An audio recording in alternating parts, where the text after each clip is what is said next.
Hello students, welcome back to my channel Shubham lecturer. I am Shubham Goswami और आप सभी का स्वागत है क्लास 12 फिजिक्स के एक और मोस्ट इंपॉर्टेंट वीडियो में।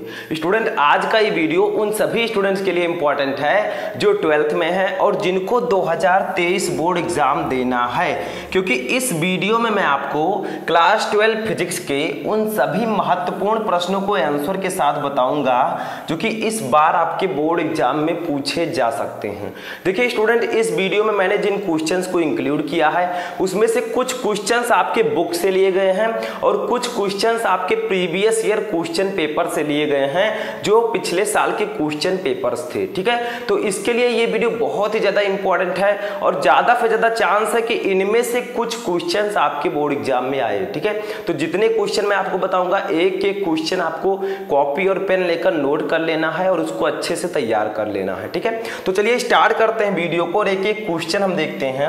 तो वीडियो को लाइक कर दीजिएगा, चैनल पर नए हैं चैनल को सब्सक्राइब करके बेल आइकन को भी प्रेस कर लीजिएगा। ठीक है, तो चलिए स्टार्ट करते हैं। सबसे पहला क्वेश्चन देखिए हमारा क्या है।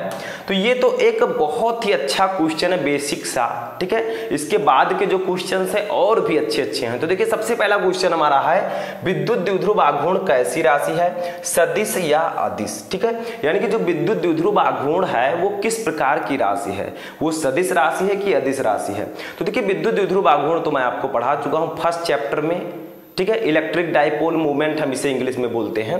तो देखिए विद्युत द्विध्रुव आघूर्ण को हम किससे डिनोट करते हैं बताइए, P से। ठीक है, तो इसका फॉर्मूला होता है P = Q × 2L। ठीक है, ये फॉर्मूला होता है विद्युत द्विध्रुव आघूर्ण का, जहां पर Q है आवेश, L है उनके बीच की अल्पतम दूरी। ठीक है, तो इसका डेफिनेशन हम कह सकते हैं कोई एक आवेश तथा दोनों आवेशों के बीच की अल्प दूरी के गुणनफल को हम विद्युत द्विध्रुव आघूर्ण कहते हैं। ठीक है, याद तो आ गया होगा आप लोगों को। ठीक है, टॉपिक मैंने पढ़ाया था। अब ये किस प्रकार की राशि है उसको समझते हैं। ठीक है, तो यहाँ पर एक हेडिंग छोटा सा डालेंगे हम, राशि। और ये कैसी राशि है, तो विद्युत द्विध्रुव आघूर्ण जो है ये एक सदिश राशि है। किस प्रकार की राशि है, ये एक सदिश राशि है, यानी कि इसमें दिशा और परिमाण दोनों होते हैं। ठीक है, तो विद्युत द्विध्रुव आघूर्ण एक सदिश राशि है। अब अगर आपसे पूछ लिया जाए कि विद्युत द्विध्रुव आघूर्ण की दिशा कैसी होती है, तो विद्युत द्विध्रुव आघूर्ण की दिशा ऋण आवेश से धनावेश की ओर होती है। ये आप नोट पॉइंट में लिख सकते हैं, हर चीजें लिखा नहीं जा सकता, वो आप लोग कॉपी पेन लेकर बैठिए उसको लिखिए। ठीक है, तो विद्युत द्विध्रुव आघूर्ण की जो दिशा होती है वो ऋण आवेश से धनावेश की ओर होती है। ठीक है, तो इतना पॉइंट आपको इसमें याद रखना है। फर्स्ट क्वेश्चन समझ में आ गया। अब चलिए देखते हैं सेकंड क्वेश्चन क्या है। अब देखिए स्टूडेंट, जो हमारा सेकंड क्वेश्चन है वो एक न्यूमेरिकल है। ठीक है, बहुत ही इंपॉर्टेंट न्यूमेरिकल है और शायद ये आप लोगों को कुछ बच्चों को पता भी हो ये न्यूमेरिकल। ठीक है, जिनको नहीं पता है उनको तो मैं बताऊंगा ही। देखिए, एक विद्युत द्विध्रुव आघूर्ण का द्विध्रुव आघूर्ण 1.6 × 10⁻⁻29 कूलाम मीटर है। यह एक 10⁻³ वोल्ट प्रति मीटर तीव्रता के एक समान विद्युत क्षेत्र E में क्षेत्र से 60 डिग्री कोण पर रखा है। द्विध्रुव पर कार्यरत आघूर्ण का मान क्या होगा। तो बहुत सारे बच्चे जैसे न्यूमेरिकल को देखे होंगे, इतना बड़ा न्यूमेरिकल इसको कैसे लगाएंगे, कुछ भी नहीं है। न्यूमेरिकल को देखकर मत डरिए, आप उसको लगाने का प्रयास कीजिए, उसके फार्मूले को समझिए। ठीक है, कुछ भी नहीं होता है, एक फार्मूले पर सभी न्यूमेरिकल लग जाते हैं। तो देखिए क्या है, एक विद्युत द्विध्रुव का द्विध्रुव आघूर्ण जो आपका P है वो दिया गया है 1.6 × 10⁻⁻29। ठीक है, और जो आपकी विद्युत क्षेत्र की तीव्रता है वो 10⁻³ वोल्ट प्रति मीटर दी गई है। अब देखिए इसमें 60 डिग्री कोण पर रखा है, हमें थीटा भी दिया गया है। अब द्विध्रुव पर कार्यरत बल आघूर्ण हमें निकालना है, यानी कि टाउ की वैल्यू हमें निकालनी है। कैसे निकालेंगे देखिए, सिंपल है। पहले जो दिया गया है न्यूमेरिकल में उसको लिखिए, क्योंकि न्यूमेरिकल जब आप सॉल्व करें पहले न्यूमेरिकल को पढ़ें, उसके बाद जो वैल्यू दी गई है उसको लिखें। तो देखिए हमें सबसे पहले यहाँ पर P दिया गया है। P की वैल्यू कितनी दी गई है, देखिए 1.6 × 10⁻⁻29 कूलाम मीटर। ठीक है, ये हमें वैल्यू दी गई है किसकी, विद्युत द्विध्रुव आघूर्ण की। ठीक है, अब देखिए इसको 10⁻³ वोल्ट प्रति मीटर तीव्रता के, यानी कि हमें विद्युत क्षेत्र की तीव्रता E दी गई है 10⁻³ वोल्ट प्रति मीटर। ठीक है, अब देखिए हमें क्या दिया गया है, एक समान विद्युत क्षेत्र E से क्षेत्र से 60 डिग्री के कोण पर रखा है, हमें थीटा भी दिया गया है 60 डिग्री। हमें निकालना क्या है, द्विध्रुव पर कार्यरत बल आघूर्ण, हमें यहाँ पर टाउ की वैल्यू निकालनी है। कैसे निकालेंगे बताइए, एक फॉर्मूला लगा देंगे, वैल्यू आप लोग याद रखिएगा, पी की वैल्यू इतनी है, ई की इतनी है और थीटा का इतना है, ठीक है। अब हम नेक्स्ट पेज में इसका फॉर्मूला अप्लाई करेंगे, न्यूमेरिकल लग जाएगा, ठीक है। तो चलिए आगे बढ़ते हैं, इसको नोट कर लिया होगा आपने। देखिए अब यहाँ पर हम इसको लगाएंगे, ठीक है। तो देखिए एक फॉर्मूला होता है विद्युत इसका बल युग्म आघूर्ण का, tau equal to P E sine theta, P E sine theta, ठीक है। अब इसी पर हम वैल्यू रख देंगे। देखिए हमें पी की वैल्यू भी दी गई है, ई की वैल्यू भी दी गई थी और थीटा की वैल्यू भी दी गई थी। बस एक फॉर्मूला लगा दिया आपने, न्यूमेरिकल लग गया। न्यूमेरिकल को देखकर कभी मत डरिए, उसका डटकर सामना कीजिए, आप अच्छे से लगा देंगे, ठीक है। अब देखिए टाउ इक्वल टू पी की वैल्यू हमारी कितनी थी, 1.6 गुणे 10 के पावर -29, ठीक है, इंटू ई की वैल्यू थी 10 के पावर 3 इंटू साइन थीटा की वैल्यू है 60 डिग्री, ठीक है। अब यहाँ से टाउ निकाल लेंगे, टाउ इक्वल टू आपका 1.6 गुणे ये 10 के पावर -29 है, ये 3 है, तो देखिए माइनस में है, ये प्लस में है, तो प्लस माइनस माइनस 29 में से 3 चला जाएगा, तो 10 के पावर -26 बचेगा, ठीक है। इंटू देखिए साइन 60 डिग्री की वैल्यू कितनी होती है, √3/2, ठीक है। तो इसको थोड़ा इरेज हम कर देंगे ये वाला, ठीक है।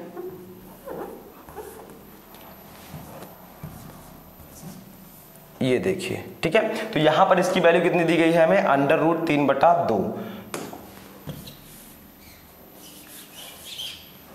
ठीक है, इंटू √3/2। अब देखिए इसको सॉल्व कैसे करेंगे, थोड़ा सा आपको यहाँ पर माइंड लगाना है। देखिए हम क्या करेंगे, यहाँ पर √3 है, इसका वर्ग कर देंगे, ठीक है, ऊपर स्क्वायर कर देंगे। तो अगर ऊपर स्क्वायर करेंगे तो नीचे भी स्क्वायर करना पड़ेगा, तो नीचे भी स्क्वायर कर देंगे, यानी कि ऊपर अगर आप स्क्वायर कीजिए तो नीचे भी कीजिए, ठीक है। तो ऊपर और नीचे हम वर्ग कर देंगे ताकि थोड़ा न्यूमेरिकल लगाने में आसानी हो, ठीक है, इसीलिए हम करते हैं। अगर आप दोनों ऊपर नीचे दोनों तरफ करेंगे तो बात एक ही है, सेम चीज है, ठीक है। तो यहाँ पर हो जाएगा टाउ इक्वल टू 1.6 गुणे 10 के पावर -26 इंटू देखिए √3 का स्क्वायर करेंगे तो यहाँ पर 3 आ जाएगा, क्योंकि अगर किसी गिनती के ऊपर अंडर है उसका स्क्वायर हम करते हैं तो डायरेक्टली गिनती लिख देते हैं, ठीक है। अपान 2 का स्क्वायर करेंगे तो ये 4 हो जाएगा, 2 दूनी 4, ठीक है। अब यहाँ पर हो जाएगा टाउ इक्वल टू देखिए 16 3 48, तो 1.6 का 3 से गुणा करेंगे तो 4.8 आ जाएगा, गुणे 10 के पावर -26 अपान 4, ठीक है।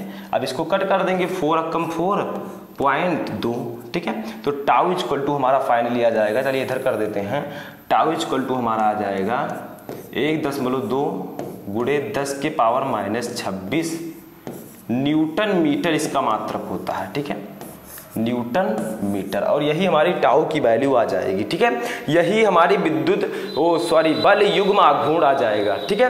तो ये आपका न्यूमेरिकल लग चुका है, इतना आपका आंसर आएगा। ये फॉर्मूला आपको याद रखना है, फिर आगे आपको कोई भी प्रॉब्लम नहीं होगी, ठीक है।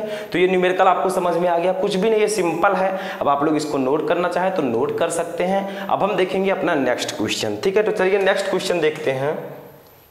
अब देखिए स्टूडेंट, जो हमारा नेक्स्ट क्वेश्चन है, यानी कि हमारा थर्ड क्वेश्चन, वो देखिए समझिए, बहुत ही सिंपल है, शायद आप लोगों को पता भी हो, ठीक है। मैंने डेरिवेशन में आपको समझा दिया था ये सीक्वेंस। देखिए r मीटर त्रिज्या के चालक गोले को क्यों आवेश दिया जाता है, यहाँ पर इसको आपको कर देना है क्यों, ठीक है, क्या कर देना है, क्यों आवेश दिया जाता है, गोले के भीतर विद्युत क्षेत्र कितना होगा, यानी कि r मीटर त्रिज्या का एक चालक है, ठीक है, जिसको हम क्यों आवेश देते हैं, तो गोले के भीतर विद्युत क्षेत्र कितना होगा। मान लीजिए कोई गोलीय चालक है, ठीक है, इसकी त्रिज्या कितनी है, r मीटर है। अब इसको हम क्या करते हैं, त्रिज्या इसकी कितनी है, r मीटर है, ठीक है। अब इसको हम क्या करते हैं, आवेश देते हैं, ठीक है, क्या देंगे, इसको हम आवेश देंगे, क्यों आवेश। तो बताइए इसके भीतर यहां पर विद्युत क्षेत्र कितना होगा, तो सिंपली आप लोग लिख लीजिए यहां पर, ठीक है, यहां पर आपको क्यों कर देना है, क्यों ही रहेगा, ठीक है। तो यहां पर लिखेंगे कि गोलीय चालक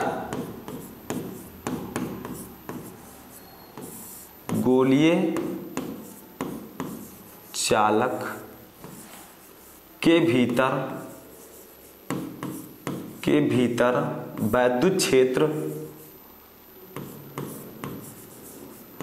विद्युत क्षेत्र शून्य शून्य होगा।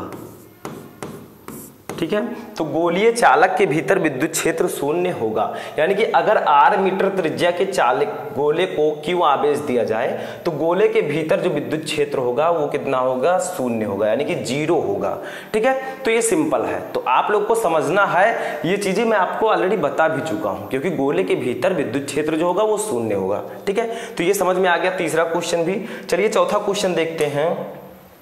अब देखिए स्टूडेंट, जो हमारा चौथा क्वेश्चन है एक बहुत ही इंपॉर्टेंट न्यूमेरिकल है, बहुत ही ज्यादा इंपॉर्टेंट है। देखिए न्यूमेरिकल क्या है, 3 संधारित्र परिपथ चित्र में दिखाए अनुसार व्यवस्थित हैं। बिंदु ए व बी के मध्य कुल धारिता 3 माइक्रोफैरड है, तो एक्स संधारित्र की धारिता का मान क्या होगा। ठीक है, ये आपको बताना है। देखिए 3 संधारित्र है, ये परिपथ आपका है, बिंदु ए है, ये बिंदु आपका बी है। ठीक है, अब देखिए इसमें 3 संधारित्र लगे हैं, एक की वैल्यू है 3 माइक्रोफैरड, एक का वैल्यू है x और एक का है 1 माइक्रोफैरड। ठीक है, यहाँ पर हमें x की वैल्यू निकालनी है और हमें देखिए क्या है, बिंदु a व b के बीच, यानी कि इस बिंदु a व b के बीच जो कुल धारिता है वो 3 माइक्रोफैरड दिया गया है। ठीक है, यानी कि इस संधारित्र में, इस परिपथ में 3 संधारित्र लगे हैं, 3 माइक्रोफैरड, 1 माइक्रोफैरड और x। ठीक है, अब x की हमें वैल्यू निकालनी है, कुल धारिता 3 माइक्रोफैरड है। ठीक है, तो यहाँ पर अब हम इसको लिखेंगे, पहले ये जानेंगे कि इसमें कौन सा समांतर क्रम में है, कौन सा श्रेणी क्रम में है। तो देखिए इसका वायर जो है, इसकी दूसरी प्लेट इसकी पहली प्लेट से डायरेक्टली जुड़ी है, तो ये आपका श्रेणी क्रम में होगा, यानी कि 3 माइक्रोफैरड और x आपका श्रेणी क्रम में है, जो वैल्यू आएगी वो और ये आपका समांतर क्रम में हो जाएगा। ठीक है, तो सबसे पहले हम यहाँ पर लिखेंगे थोड़ा सा, क्या लिखेंगे, 3 माइक्रोफैरड तथा x, 3 माइक्रोफैरड तथा x संधारित्र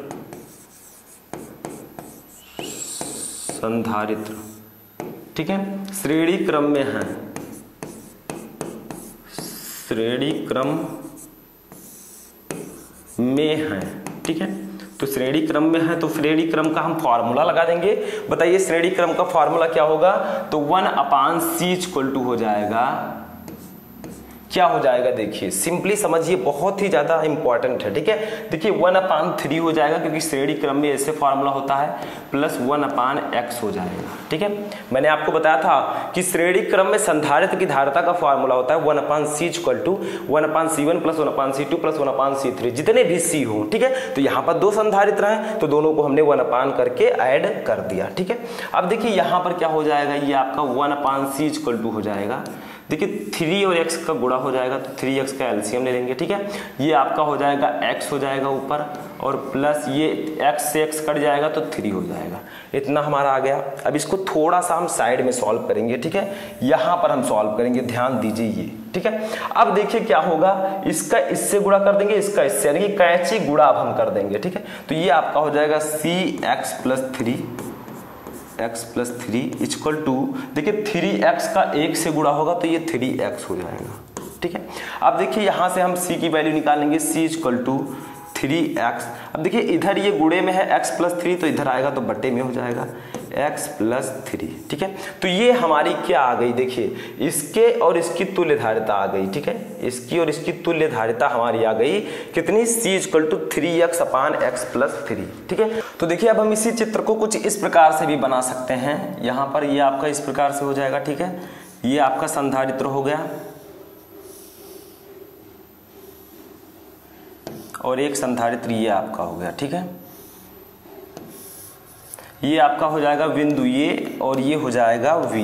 ठीक है, अब इसकी वैल्यू अभी हमने निकाली है, देखिए इन दोनों को हमने श्रेणी क्रम में जोड़ा था तो हमारी वैल्यू इतनी आ गई। ठीक है, तो ये जो संधारित्र होगा इसकी वैल्यू होगी 3x/x प्लस 3, जो हमने निकाला था। ठीक है, और इसकी वैल्यू कितनी है, देखिए 1 है इसकी वैल्यू पहले से ही, तो 1 माइक्रोफैरड हो जाएगा। ठीक है, अब देखिए ये और ये दोनों जो है समांतर क्रम में होंगे, जो हमने c निकाला है 3x/x प्लस 3 और 1 माइक्रोफैरड, ये दोनों अब समांतर क्रम में होंगे। तो हम लिख सकते हैं कि c तथा 1 माइक्रोफैरड समांतर क्रम में है। ठीक है, फिर ये वाली वैल्यू लिखेंगे और इनको जोड़ देंगे। ठीक है, तो चलिए नेक्स्ट पेज में देखते हैं और लिखते हैं। तो देखिए यहां पर हम लिखेंगे नेक्स्ट पेज में कि C तथा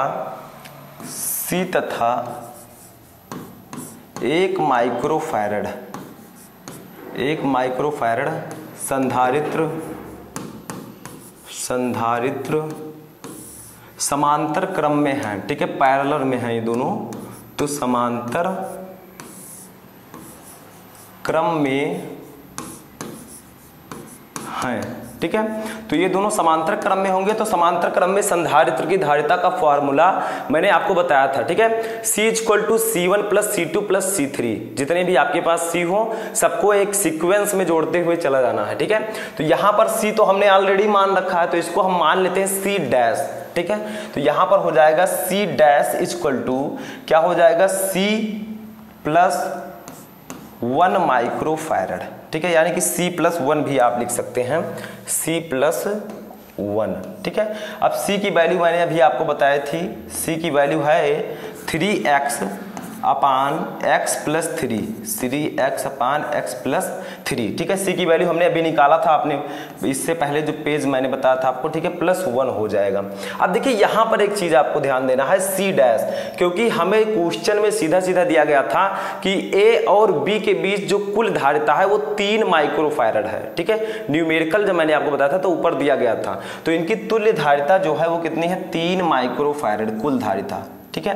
तो यहाँ पर 3 कर देंगे हम कि 2 माइक्रोफैरड थी कि 3 माइक्रोफैरड, ठीक है। अब देखिए यहाँ पर क्या करेंगे, आपका हो जाएगा 3x अपान x + 3 + 1।